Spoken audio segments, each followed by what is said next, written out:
Fruit salad ആർക്കാണ് ഇഷ്ടമല്ലാത്തതല്ലേ?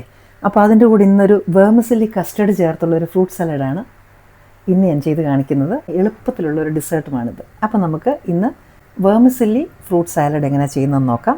കൂട്ടുകാർക്കെല്ലാം miss ചാൻഡീസ് food നോട്ട്സിൻ്റെ ഈ എപ്പിസോഡിലേക്ക് സ്നേഹപൂർവ്വം സ്വാഗതം. ആദ്യമായിട്ടാണോ ഈ ചാനൽ കാണുന്നത് എങ്കിൽ ആ സബ്സ്ക്രൈബ് ബട്ടൺ ഇപ്പോൾ തന്നെ ഒന്ന് പ്രസ് ചെയ്യാനും മറക്കരുത്. അപ്പോൾ തന്നെ ഒരു ബെല്ലൈക്കൺ വരും, അതും പ്രസ് ചെയ്ത് ഓൾ എന്നുള്ള ഓപ്ഷൻ സെലക്ട് ചെയ്താൽ എല്ലാ വീഡിയോസിൻ്റെയും നോട്ടിഫിക്കേഷൻസ് നിങ്ങൾക്ക് കിട്ടും. അപ്പോൾ നമുക്ക് ആദ്യം ഈ വേർമിസെല്ലി ഒന്ന് ഗീക്കകത്തൊന്ന് ഫ്രൈ ചെയ്തെടുക്കണം. വീട്ടിൽ കുക്ക് ചെയ്യുന്ന ഭക്ഷണമാണ് ഏറ്റവും നല്ലത്. അതുകൊണ്ട് വീട്ടിൽ തന്നെ ഭക്ഷണം പാകം ചെയ്യുക. Home food is the best food, so cook at home. അപ്പോൾ നെയ്യാണ്, ചെറിയ തീയിൽ വേണം ചെയ്യാൻ, അല്ലെങ്കിൽ വേർമിസെല്ലി പെട്ടെന്ന് കരിഞ്ഞു പോകും. ഗീ ഒന്ന് ചൂടാകുന്നുണ്ടെങ്കിൽ നമുക്ക് വേർമിസെല്ലി ഒന്ന് പൊടിച്ചതിട്ട് കൊടുക്കാം. ഇൻഗ്രീഡിയൻസ് ലിസ്റ്റ് എല്ലാം വീഡിയോയുടെ ഒടുവിലും അതുപോലെ തന്നെ ഡിസ്ക്രിപ്ഷൻ ബോക്സിലും തന്നേക്കാം. ഇനി ചെറിയ തീയിൽ ഇതൊന്ന് റോസ്റ്റ് ചെയ്തെടുക്കണം, കരിഞ്ഞു പോകരുത്.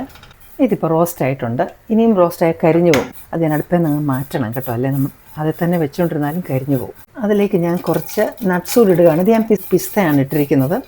നിങ്ങൾക്ക് ഇഷ്ടമുള്ള നട്ട് ഇതിൻ്റെ കൂടെ ചേർക്കാം. ഇനിയും നട്ട്സ് കയ്യിലില്ല എങ്കിൽ ഈ ഓപ്ഷൻ സ്കിപ്പ് ചെയ്യാം. അപ്പോൾ ഫ്രൂട്ട്സിൻ്റെ കൂടെ നട്ട്സും വേർമിസെല്ലി ആകുമ്പോൾ വേറൊരു ലെവലാവും അത്. അപ്പോൾ ഇതിനി തണുക്കട്ടെ. വേർമിസെല്ലിയുടെ തീ ഓഫ് ചെയ്തതിന് ശേഷം വേണം നട്ട്സ് ഇടാനായിട്ട്. അപ്പോൾ തന്നെ എക്സ്ട്രാ ഹീറ്റുള്ളത് ആ നട്ട്സിന് കൊടുത്ത് ഈ വേർമിസെല്ലി കരിയാതിരിക്കും. അതല്ലെങ്കിൽ കുറച്ച് നേരത്തെ വേർമിസെല്ലിയുടെ തീ ഓഫ് ചെയ്യണം. ഇനി നമുക്ക് പാല് തിളപ്പിക്കണം, കസ്റ്റർഡ് റെഡിയാക്കണം. അപ്പം ഞാനിപ്പം 1.5 ലിറ്റർ പാലിനുള്ള കസ്റ്റർഡാണ് തയ്യാറാക്കുന്നത്. ഇതിലേക്ക് കണ്ടൻസ് മിൽക്ക് ഒഴിക്കുക. ഇനി അതല്ല എങ്കിൽ ഷുഗർ ചേർത്താലും മതി. ഷുഗർ നമ്മൾ അഡ്ജസ്റ്റ് ചെയ്യേണ്ടവരത് നമ്മുടെ ഇഷ്ടം അനുസരിച്ച് കുറയ്ക്കണമെങ്കിൽ കുറച്ചോണേ.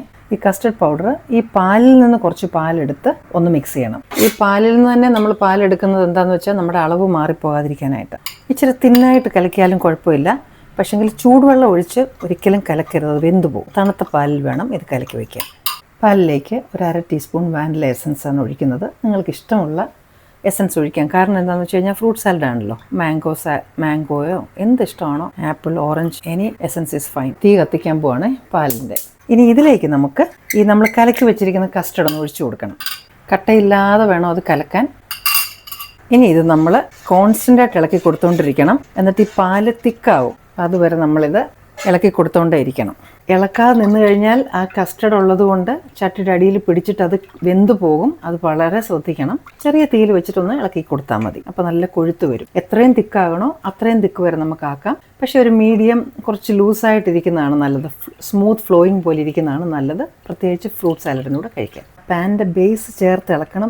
ഇതിപ്പോൾ എനിക്ക് ആവശ്യമുള്ള കൺസിസ്റ്റൻസി ആയി. കാരണം നമ്മളിത് ഫ്രൂട്ട് സാലഡിനെ തൊഴിക്കുമ്പോൾ കട്ടയായിട്ട് കിടക്കാൻ പാടില്ല. നല്ല സ്മൂത്ത് ഫ്ലോയിങ് ആയിട്ട് അതിലൂടെ ബ്ലെൻഡ് ചെയ്ത് പോകണ്ടേ. തന്നെ ഇതിനെ ഫ്രിഡ്ജിനകത്ത് വെക്കുമ്പോഴത്തേന് അത് സെറ്റാവും. അപ്പോൾ ഇതിൻ്റെ തീ ഓഫ് ചെയ്തിട്ട് ഒന്നിനും തണുക്കാനായിട്ട് വെയിറ്റ് ചെയ്യണം. സ്പൂണിൽ ഇങ്ങനെ തിക്കായിട്ട് നമുക്ക് ഇരിക്കുന്ന അറിയാം കണ്ടോ, അത് മതി. സെറ്റ് ചെയ്യാനുള്ള പാത്രത്തിനകത്തോട്ട് നമ്മൾ നേരത്തെ ഫ്രൈ ചെയ്ത് വെച്ച വേർമിസെല്ലി ഇല്ലേ, അതൊന്നിട്ട് കൊടുക്കാം. ഇത് നമ്മൾ ഒഴിക്കുമ്പോഴത്തേന് അങ്ങോട്ടും ഇങ്ങോട്ടൊക്കെ മാറും, അത് സാരമില്ല. പിന്നെ നമുക്ക് ഈ കസ്റ്റർഡ് ഒന്ന് ഒഴിച്ചു കൊടുക്കാം.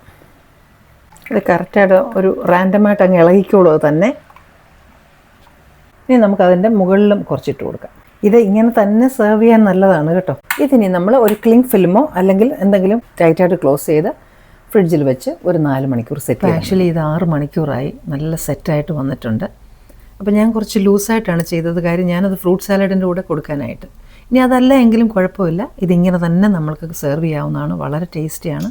ഇനിയും പിസ്താഷ്യോസിൻ്റെ കൂടെ നിങ്ങൾക്ക് ആവശ്യമുള്ള മറ്റും വേറെ നട്ട്സും ഒക്കെ ചേർക്കാം. നമ്മുടെ നിലക്കടലില്ലേ, ഗ്രൗണ്ട് നട്ട് അല്ലെങ്കിൽ കപ്പലണ്ടി എന്ന് വിളിക്കുന്ന സാധനം, അതായാലും റോസ്റ്റ് ചെയ്തിട്ട് കൊടുത്താൽ വളരെ ടേസ്റ്റി ആയിട്ടുള്ള റെസിപ്പിയാണ്.